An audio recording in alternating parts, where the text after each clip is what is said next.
Hi everyone, welcome back to Box of Delights. I just want to throw out a little video for you today that's a little bit impromptu.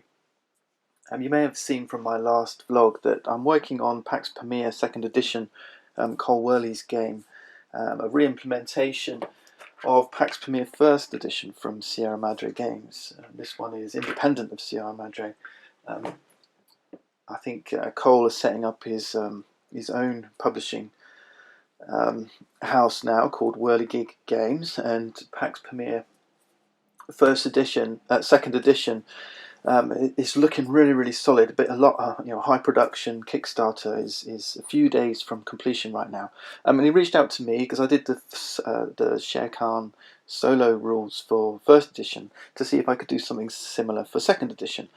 So that's what I'm working on, and that's what I wanted to show you today. So this is just a real quick demo, just to give you guys an update on how it's looking and how it might play. So I just wanted to play through a few turns, show you how this solo variant for second edition is working out. So this is going to be very much like a live playthrough. Components here are terrible quality, so this is just a print and play that I've done. I've made some tokens myself, printed out with a printer that's running out of ink, cards that are much smaller than what the original ones because I'm running out of ink. But this is what happens when you're print and playing all the time. You're just printers running on overdrive. One useful thing is Tabletop Simulator. So Cole's put a TTS. If you have that, you can go and play second edition already. So that does save your printer some ink. But what I'm going to do is show you how this solo variant works. So you're playing, what's interesting actually, I'm calling it a solo variant, but we've got an automated opponent called Wakan, or the Wakan, who represents, this is the AI deck, the Afghan insurgency deck, or artificial intelligence deck, that creates an opponent for a soloist. So you can simulate a two-player game, you against an AI, but you could, if you wish, drop this AI, this Wakan opponent, into your two-player games. So your two-player games become you and a friend versus each other and against the Wakan as well. So you can kind of up the ante on your two-player games and bring a third automated opponent in. So I'm just going to kick straight off and show you how this works. So I've set up. If you've not seen Pax Pamir before, it's kind of a Euro game, but it does have a lot of theme on the cards, and it's really an action selection game with there's no worker placement, and it's a lot of resource management, hand management, and area control. Each player is assuming the role of a 19th century Afghan leader. There's lots of different locations on the map: Persia, Herat, Kandahar, Punjab, Transcaspian, and Kabul. When we're trying to form a new state after the collapse of the Durrani Empire. So we're at the end of the 19th century, 1860, 1880.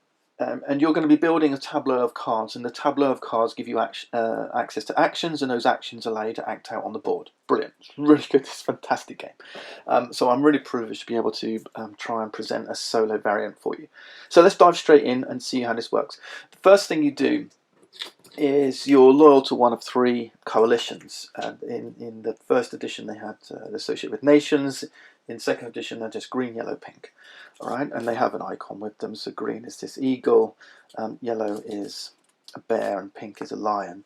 I'm having a quick look at the market. I don't really want to teach you how the game plays or the strategies involved. I guess this video is more for people familiar with the game and to show you how how the Wakan work. I'm going to go for yellow actually. The reason why is I can see that there's these cards. See, this one here's got a green banner across the middle. Apologies again, this is just paper print play, crappy cards. This is a patriot that earns loyalty, or if you've got this guy in your tableau, this is Amanullah Khan Lagari, then it demonstrates your loyalty to the green coalition. All right. If I pick him up, I'm interested in keeping him in my hand, and potentially, if you play this, it will force you to switch loyalties from yellow to green, because you can only have cards in your tableau that you're loyal to. But there are a couple of cards here which have loyalty prizes. There's a yellow banner going across the bottom.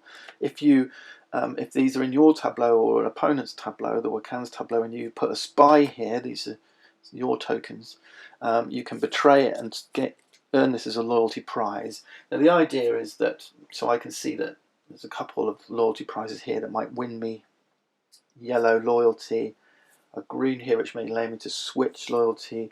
So yeah, I don't want to start green, is what I'm thinking. The idea, the victory conditions are that you're going to earn victory points. If one coalition is dominant, and that means they have 4 more blocks in play than any other and all other coalitions, then they're dominant. And if you have the most loyalty to a dominant coalition, then you'll score 5 victory points. Next player will score 3 victory points. If you're playing Wakan in a 2-player game, then the next player, the third most loyal, will score 1 point. So you can see that the margin here is potentially 5. If you're loyal to the dominant coalition and your opponent isn't, you could win 5 victory points. Now, to win the game, you've only got to get 4 more victory points than your opponent, and you immediately win. That's a game-ending situation. But if you're both loyal to the same coalition, one of you gets 5, one of you gets 3, you're only 2 points ahead. So then we push on and we continue playing, right, until we get another dominance check. I'll show you that when it comes out. Anyway, the other thing is, if one coalition is not dominant because there's more, there's more, they've got 2 out, or they've got 4 out, we've got 2 out, then no one's dominant here, all right, because this green's only 2 ahead, not 4 ahead of yellow.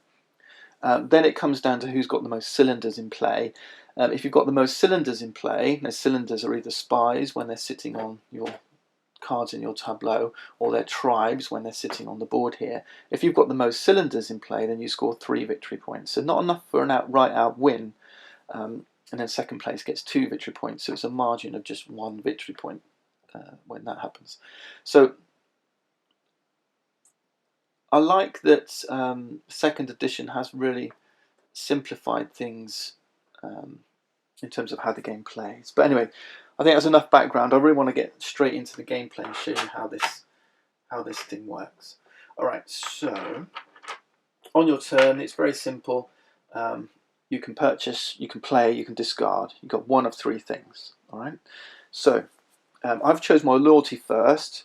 The other player, the next player, gets to go first. So Wakan's going to go first, which is great because that means I get to show you straight away how this thing works. So what you do for Wakan, you draw an AI card. These cards are double-sided, and I'll show you why and how in a moment. And this dictates what Wakan does. Now, at the start of the game, Wakan's not going to do very much because most of the actions that are available to a player come from the cards in their tableau. And at the start of the game, there's no cards in your tableau. So this card is saying each turn you get 2 actions, right? So purchase, play, discard are all actions, and then actions on cards are all actions. So move, battle, purchase. Move and battle are actions that are given to you by cards in your tableau. So Wakan's not going to be able to do either of those. Instead, he's going to choose purchase. So you work from the top down, right? Purchase is the first action, and purchasing may indeed give them access to the move or the battle action. Who knows? All right, so let's start with purchase. So that's the first action that Wakan's going to take. All these other things you see on the card are all tiebreaker rules. So if Wakan wants to do something randomly, in first edition we had dice rolling, and I wanted to remove dice, but instead we've got an AI deck that determines things randomly. So if you have to pick a random coalition, we've got yellow or pink on this card. If you want to pick a random location, you work from left to right and pick random locations. And also these arrows. So if you need to pick a card from the market, you look at the white arrow and it says look at the top row in the market. You'll notice there's a top row and a bottom row. If this card was on top of the deck, then it would be the bottom row. Okay, so that's pretty cool. And then a position in the market, you look at the black arrow, and the black arrow is pointing to the 5, so it'll be the 5th position in the market. That's 1, 2, 3, 4, 5. So at the moment, that is top 5. 1, 2, 3, 4, 5. So Wakan's going to try and purchase a card from the market. Which card? Well, we have to use the tiebreaker rules. So he's going to look at the 5th card in the top row of the market, right, which is this one. And he can afford to purchase it. To purchase cards from the market, this card costs 0, this card costs 1, 2, 3, 4, 5. Okay, so what you do to purchase this card, you put a rupee on every card to the left of it in the market. Now this is quite cool because it means there's a lot of randomness here. You know, it doesn't just purchase the cheapest one, which is always going to be here, or maybe the highest ranked one, which, you know, can be a little bit deterministic. You might say, well, it's always going to be this one. I know that. Okay, so there's a little bit of randomness here. Now, obviously, next time, if he wanted to purchase again, he's not going to have any money, so now he will take one of these two. Okay, cool. So here we go. So he's purchased this one here. It's the Khyber Pass, right? Which is quite nice for Wakan. And we're going to place this card. Now, normally, purchasing is one action and playing is another. We need to give Wakan an edge because he's not a human. He can't make human-like decisions. He can't play that intelligently. We don't have a computer sitting behind figuring things out. So Wakan's advantage is that purchasing and playing is one action. All right. So that's just one action. He's going to purchase and play in one go. So Wakan does never have a hand. He never has a hand of cards. For players, they can purchase cards, put in their hand, reserve them for later, and that's what gives the player the edge, is they can decide which cards to pull from the market and when to play them. Wakan is kind of robotically pulling and playing, pulling and playing. All right. But what the Punjab does is it gives, there's two camels here, these are impact icons, and that gives him 2 roads in the Punjab. Apologies for the small printout. Okay, and then once in his tableau, it's going to give him access to 2 more actions. This is the tax action, this is the move action. All right. So in it goes, into his tableau, he's going to place 2 roads in the Punjab. Now, Wakan's not loyal to a coalition. If I was going to play roads, they would be yellow roads. Okay, the rules for Wakan say he's not going to play yellow roads. Okay, he's not loyal to any coalition. He's effectively loyal to all coalitions. All right, this is the Afghan insurgencies. Their influence is everywhere and nowhere. Okay, so he's not going to play yellow. So whatever coalition you're loyal to, he'll play the opposite. So, or she rather. So what Wakan's going to do instead is look at the tiebreaker card again. All right, and then pick the one leftmost one, which she can. So Wakan's not going to play yellow, so it's not the bear. It's going to be red, pink. All right, so Wakan's going to play pink roads to Punjab. Okay, so we take 2 roads. Cool. Where does she play them? Again, we need to look at the tiebreaker. Now, typically, what she'll do is she'll play roads that attach to locations that she controls. You control locations by having more tribes there. At the beginning of the game, there's none. So at the moment, she can play a road to Kandahar or a road to Kabul, and this is where we use the tiebreakers at the bottom. So our 2 valid options are a road to Kandahar or a road to Kabul. And the road to Kandahar is the square, and the road to Kabul is the pentagon. So the pentagon comes first, Kabul comes first, so the roads go to Kabul. I'm coming in closer. Apologies, many apologies for the quality. The first road goes to Kabul. Okay. Subsequent roads just go around in a clockwise direction. So if, let's say, we were in Kandahar and we placed the first road here, the next road would go here, the next road here, and so on. Okay. If we were in Herat, then it would be. Okay. So you just go around clockwise. So the first road goes to Kabul and the second one to Kandahar. So with 2 roads in the Punjab, it makes no difference whatsoever. But if it was 3 roads, then it would be here because Kabul won the tiebreak. Okay, so that's how these cards work. Alright, so we've got 2 roads in the Punjab. Now what you'll notice when you play out these AI cards, the order of these is rotated and different and jumbled and shuffled depending on which card you pick. Alright, so that's what's driving her decisions.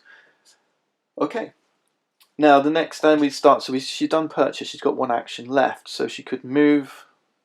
No armies to move, no spies to move, battle, no armies or spies to battle with, so she's going to purchase again.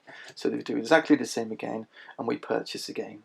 Now the rules tell us you're not allowed to purchase a card which you put coins on, so we know she's going to purchase from the bottom row this time, unless it was a 6. So again, so we've got top 5 would be her choice. You can't take any of these. So you go to switch to the other row. There's no tiebreaker needed. It has to be the bottom row. Bottom 5, she's got no money, so it's going to be this card here. Right, the cheapest one because she's got no coins to spend. So she's going to purchase Claude Wade here, which is a great choice. It's a perfect card. So second card, This time it's got two eyes, two spies. So two spies in Persia. What that means is she can put two of her cylinders, right? Cylinders are spies or tribes, blocks are armies and roads, in a court card from Persia. There aren't any court cards from Persia except for the one that she's just played, so no tiebreakers needed there. Okay, that's it. That's her two actions taken. Now there's one suit. There's different suits, right? So we've seen the camels here, which are economic, and the eyes here, which are intelligence. There's four suits. And they're listed here: economic, intelligence. There's also military and political. And you can see at the moment there's a climate control marker that says we're in political climate. If she had any political cards in her tableau now, that would be the favoured suit. Okay, and then you can take actions for free using cards that are political. There aren't any, so Wakan's going to skip here. So that's it. That's the first turn played out for Wakan. Pretty good. Looks good. So at the moment, the pink coalition is 2 blocks ahead, and Wakan is ahead by 2 cylinders. Now we reset the market like so, and it's my turn. All right. This is where it gets interesting in terms of how Wakan plays, because she's interacting with a real person now, and I've got to make decisions that I think will challenge Wakan. So pink's getting ahead. I want to try and bring yellow ahead if I can. So possibly some roads, armies of my own. I'd quite like to take this one from Kandahar, give myself an early lead on the board. So let's take that. Let's take Haji Kandahar. Kakar. Yeah. So I'm going to take this card. That's action number 1, and I could, I get the coin. I could play it, or I might just grab some other cards that I want. This gives me actions to a betray, a gift. I'd like access to a battle action as well, so I'm quite keen to take these 2 armies in the Punjab and compete here. Yeah, so I might actually take this card as well. Kabul was tempting, but I might just take this. So that's my turn. I've taken 2 actions and purchased twice. No free actions for me. Just grabbing a couple of cards that I like the look of. This card is tempting, I must say, and there's a good chance that that she'll take it. All right, let's do Wakan's turn. Sorry, this time with the cards are getting a little bit more complex. So these were simple actions. Okay, so let's start from the top. It says, first, purchase the highest ranked card with the lowest cost, which can change the climate if Wakan has cards in her court which match that climate. So, is there any cards that she can buy that will change climate? This one here does. It's got this P impact icon here, which would change to political. We're already in political. So there aren't actually, there's a military one here and there's an intelligence one here, but she can't afford them, so she's not going to do that. Battle to remove opponent's spies. Right, she can't do that because there's she doesn't have access to a battle action, so she's going to purchase again. Right, so in the early game, this is just kind of what happens. We're building up tableaus, trying to get access to actions. So she's going to purchase top 2. Okay, she's going to try and purchase that one. She can't afford it, so she's going to purchase the one to the left, which is Alexander Burns, and she gets a coin. So purchase and play. Some of these in 2nd edition, you'll see they have additional effects. This one says strange bedfellows. For spy travel, treat cards that share a location as adjacent, really nice. And also safe house, which is really good for Claude Wade. So if we do, this one says when another player removes your spy, place them here instead. So this is going to make it really strong. I really want to try and get rid of this card if I can, and I can do that by putting my own spies there and betraying. So I'm really tempted to, yeah, Claude Wade is a target, and it's being defended by 2 spies at the moment. Okay, impact icon, 2 spies. So 2 spies are going to come down in the Punjab. Now there's 2 cards in the Punjab, so there's a choice for Wakan of which one she goes for. We're probably going to make a reference card for this, but there's a priority order for things. So in terms of where does she choose, the highest priority card is where she puts the spies. She won't put them where she already has spies. So if this was Punjab as well, then she would choose one of the other locations first. So she's going to try and spread her spies out. But the priority says first choose an opponent's card. There are none, so I've left mine back. Political cards next, because she likes to defend them. None. Leveraged cards that are leveraged are ones that bring money to the board. I don't think there's any in the market right now. There is this one here, the bank at Kandahar. Has this weighing scales. This brings money into the game, so that would be a priority card. Highest ranking. So they're both rank 2. This is a rank 2 card. It's got 2 stars on it. And this is a rank 2 card. One that has a patriot. Neither have patriots. Matches the current climate. We're in political. Neither of these match the current climate. So now it's kind of being a little bit random. So what Cole's going to do is put numbers on these cards, and it will just be the highest numbered. I'm going to do it alphabetically, so we're going to go for Khyber Pass and first. So we'll just say the one that's alphabetically higher. Okay. Now the second spy, again, she's not going to put spies where there's more spies already, so she's just going to spread them out. So as it goes, with 2 spies, she's going to put 1 on each. Okay. Cool. So that's 2 spies played. That's action number 1. We go back to the top. Purchase highest ranking card which with lowest cost, which contain the climate. So she does have a coin now, which means she could potentially buy this card, which puts it into political. We're already in political, so it's not changing the climate. So miss that one. Battle, no, it doesn't have any army, so we're back to purchase again. Okay, so it says top 2. So she's now going to buy top 2, which she can now afford, which is this military card in Kabul. Now something interesting is going to happen now because there's a tableau limit. We've not been able to access any political cards. Political cards increase your tableau size. At the moment your tableau size is 3 plus the number of purple stars you have in your tableau. She has none. So what's going to happen is that the Bala Hussar is going to go into play. It's got a single impact icon which places an army in Kabul. We know it won't be a yellow army because she doesn't want to place armies that are loyal to the one that the player's loyal to. It's going to be a green army because that's what the tiebreaker card says. So she's going to place a loyal green army in Kabul. Bang. Okay, that goes in. That gives her access to the tax action and the betray action. Okay, so that's the second action. We're in political. There's no free actions here that she can take because she's got no political cards. So what's going to happen now is that she needs to discard. She needs to discard 1 card to get back down to her tableau size. Again, we go back to priority order.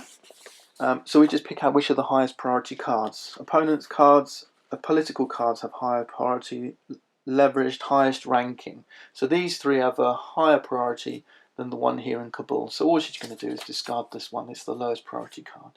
All right.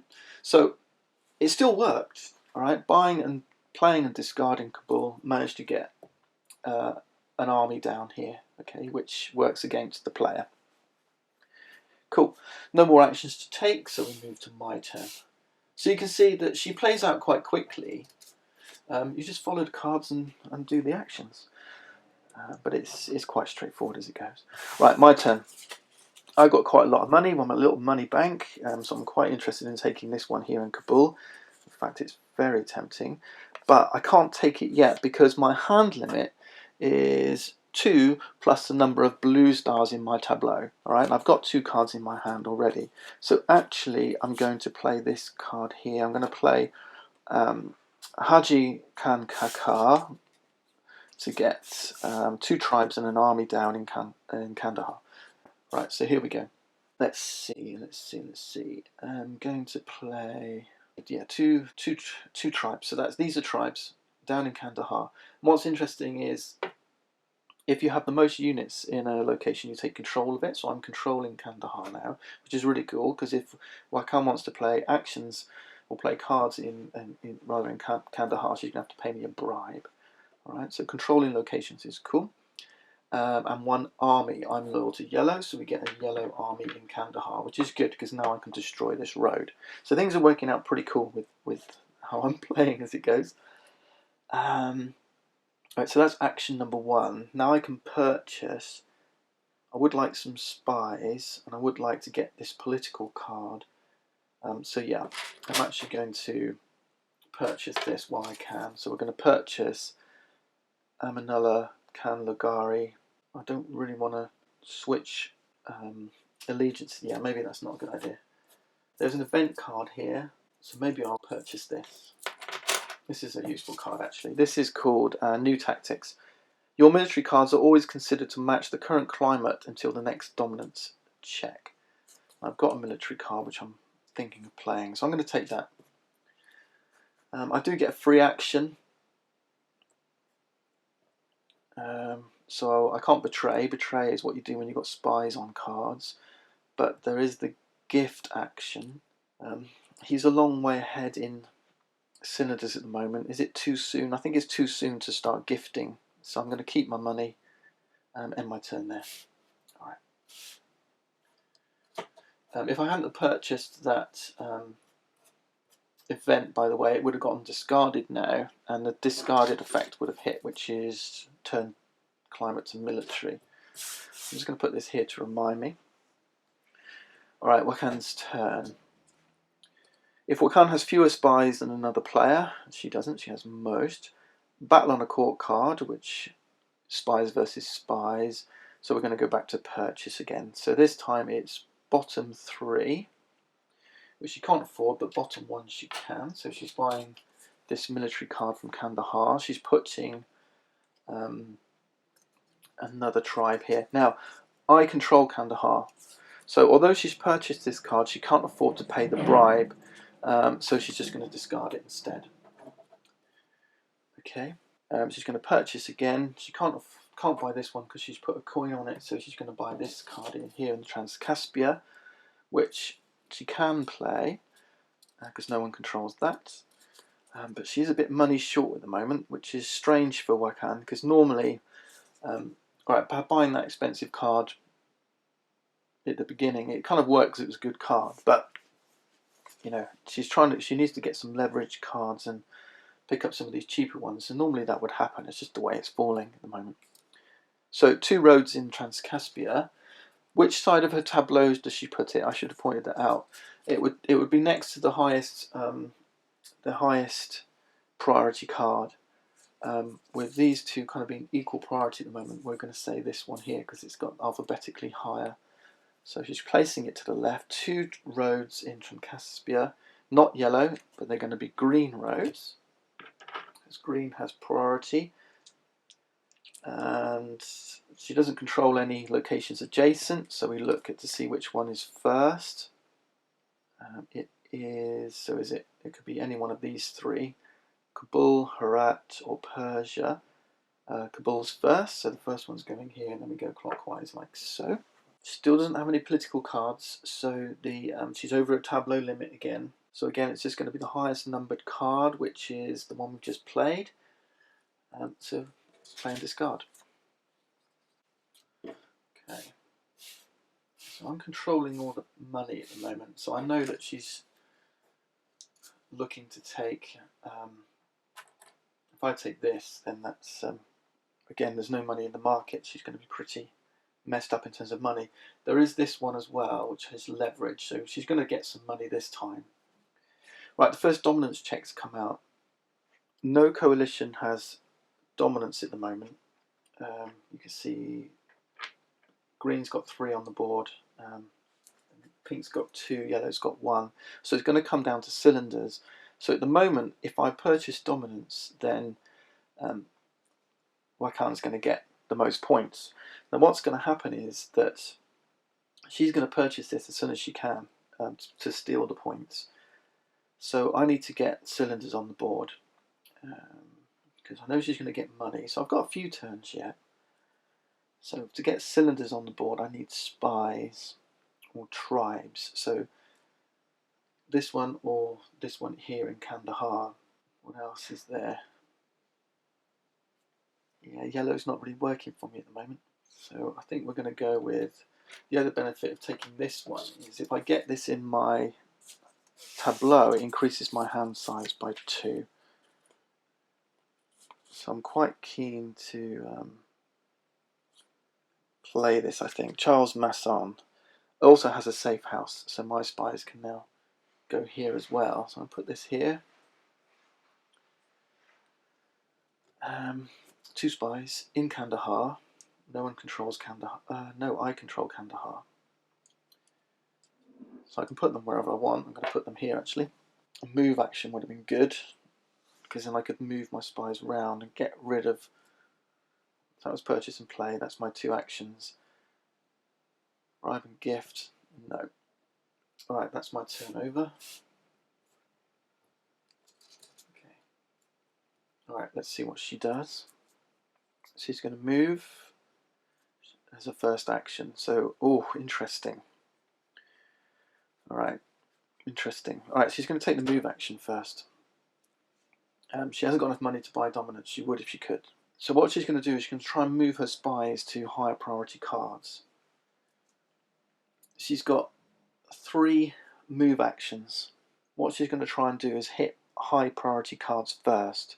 So higher priority cards are these. So as it goes, all of her spies can hit high priority cards. Right, with move 2, because you've got move 2, move 2, move 2. Okay. She's going to go and try for political cards first. So this is the highest target. This is one she's going to try and get to. So this spy can reach it, this spy can reach it, these 2 spies can reach it. Now what she's going to do, so she's found her target, that's where she's going to try and move her spies to. She's going to try and move spies from the lowest priority card first. Okay, now we have already established that actually these are of equal priority. So she's going to do it by number. Okay, it's just the way it's worked out. So this spy is going to move around here first. Now she's got 1 move left. Incidentally, which move action is she using? So all of these cards have the move action. So again, how do you decide between court cards in play? You use priority order. So again, this is the one whose card's action she's using. Okay, this one here. Now this card is no longer the highest target because it can't be reached. But this one can be reached. Okay, can be reached by this spy. So she's going to move here. Okay, so 2 spies, 2 moves. Job done. Okay, that's action number 1, that's move, and she's used this card. So what that means is she can't use another action from this card. Each card can be only used once for its action. Right. Can't betray, because she hasn't got enough money. Betray costs 2 coins, so that would have been good, because she could have killed one of these cards now. So next she's going to do purchase. Okay. Purchase. She's got no money. Her priority is going to be, and you look here again, you look at it, so it's bottom 5. So bottom row, card number 5, she can't afford, whip back here, she's going to purchase this one and grab those 3 coins. Okay. And this is going to put 2 roads in Kabul. No one controls Kabul, so it's not going to cost her anything. She's going to play it next to the highest priority card, which is this one. It's another rank 2 card, so that's 2 roads, and they're going to be not yellow but pink. Pink is the leftmost. 2 pink roads in Kabul. She doesn't control any locations. Remember, she'll try and build roads adjacent to locations that she controls first. So we go to tiebreaker.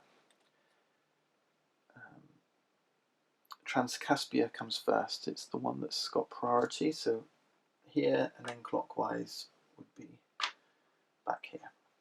Alright, so there's 4 pink blocks in play. Still not enough for dominance. There's 3 green. So the coalitions are all kind of fighting it out. She's got no free actions. She has to now discard because she's at a tableau limit. The highest priority, sorry, the lowest priority card is going to be, I think, Alexander. This one's going away. So she really needs some political cards, I think. So action 1 was move, second was purchase, and that's it. No free actions because the climate's not changing. It's a strange game this one's turning out to be. Now it's my turn, and I could get the dominance check, but at the moment it would go to whoever's got the most cylinders in play. I'm hoping this would give me 2 armies. Yeah, let's try one more time. At the moment it would be a tiebreaker, so we'd get the same number of points. So I'm going to hold on to Zorawa Singh Kaluria, which puts 2 armies on the board. Although 2 armies, yeah, it's not enough to give yellow. Although I could do that. Interesting. I'm actually going to play this. It gives me the battle action. There's 2 yellow armies in the Punjab. Here. I don't have access to the build action. The build action would be good, but I can do battle. I've got battle here. Battle 2, which would allow me to kill 2 roads, so I could knock out these 2 pink ones, which I'm going to do. Your military cards are always considered to match the current climate, so that becomes a free action. So I've still got 1 action left. Is there a way for me to get some more units down on the board? Yes. I'm going to buy this card here, put it in my hand. I've got no more actions. Right? Yeah. Okay. And I didn't get any more cylinders out. So she's not going to buy the dominance yet because she's still not out in front. If a player loyal coalition has dominance, no. If no coalition has dominance, purchase and play the cheapest card with the most spies and or tribes. So she's going to buy the cheapest card with the most. So she's got 3, so she can afford anything from here. So this has got 1. This has got 1. This has got 2. So she's going to buy this one. Purchase and play in Kabul. Now remember, she doesn't have any. She doesn't have any loyalty. So this patriot here just quite happily sits in her court. This is going to allow her to put 2 tribes in Kabul, 1 army, and 1. Oh man! So that's action number 1, right? 2 tribes in Kabul, which I think gives her control of Kabul. She's going to put an army in Kabul and a spy in Kabul on the highest priority card, which is, I've got none, so opponent political, so she's going to put the spy here. Now she's got the most cylinders in play. She's going to buy, as a second action, she's going to buy dominance. So 1, 2, 3, dominance check happens. Okay. We're not quite there yet, because she's still got 3 actions to take. Okay, dominance check happens. She's got more cylinders in play than me, so she's going to get 3 victory points, and I'm going to get 2 for being second. So she's 1 VP ahead now. Failed dominance checks because there was no coalition with control. Dominance means all the units go back, or the board is cleared effectively. Okay, spies stay. This is called a reset, and it kind of gives an interesting. These obviously lose control because we've got no tribes there anymore. An interesting dynamic to the 2nd edition game is the honeymoon rule that you saw in 1st edition that meant you then, if one of the coalitions had dominance now, you take all your cards back into your hand, and what Wakan would do is she'd take all the cards back into her hand. She doesn't have any, so you just give them a shuffle and you play them all 1 by 1 and just act out all the impact icons, so stuff comes back on the board, which kind of ups the ante for the soloist a little bit because now they've got more stuff to fight against. Probably a loyalty change would make sense. Okay, but there we go. Next thing is that she's taken her 2 actions now. She's taken the victory points. We're in political, so she could play the build or battle. There's no... She doesn't control any locations. You need to control locations to build, but she can battle. And she's going to battle where the spies are. So she's going to, with 1 spy, she's going to knock out that spy there. Alright, I think that's it. And refill the board, and it's my go. So there you go. That is a quick demonstration to the end of the first dominance check of how the solo world rules will play out in 2nd edition. Now you can see it's quite sharp at the beginning, and it's easy for, if no coalition's got dominance, it's quite easy for Wakan to come in and steal those VPs. I mean, I was close. And I've got a slight advantage moving into this 2nd phase because I've got a card in my hand. And now I can kind of try and rebuild. And I'm still managing to control Wakan a little bit through the money market. But she didn't put a leveraged one in, no. She has increased her tableau size, so this is why defending political cards are important for Wakan. Actually, I have a safe house, don't I? So this is going over here to Charles Masson. So yeah, not quite, not quite the impact she thought she had. But there you go. That's it. I think I've shown you enough. I'll happily babble on for ages otherwise.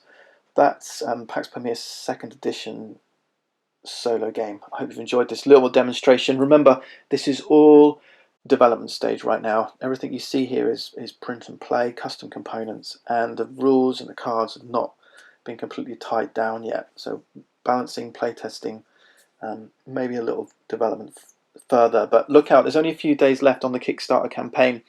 Go and back it. It's a great game. Even if you don't want to play solo, it's a great game. And this 2nd edition is looking to be... If I had the choice between playing 1st and 2nd, I think I'm going to jump onto 2nd sooner because it's a little sharper and easier for new people to pick up. Thanks for watching. See you next time.